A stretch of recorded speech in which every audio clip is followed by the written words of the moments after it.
Ice and snow are spreading across parts of the mid-U.S., and this massive storm system is showing no signs of slowing down.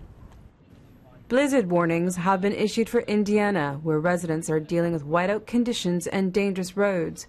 Up to 15 centimeters of snow fell in parts of the state, and that was just by midday.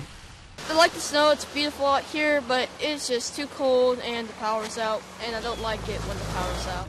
The storm system started on Christmas night in the deep south, when warm air from the Gulf of Mexico mixed in with cold temperatures. Oh my God, look, that's a tornado. Oh wow.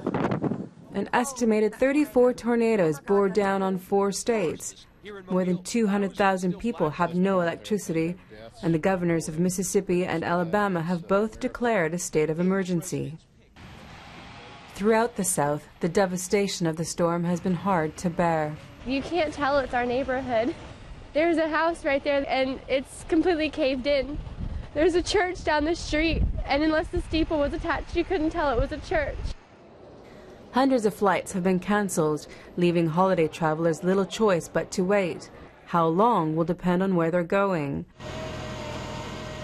The storm is heading east with weather warnings in effect from Ohio to New England. And by Friday, forecasters say another weather front coming in could mean that scenes like this will start all over again. Joanne DeFrias, BBC News.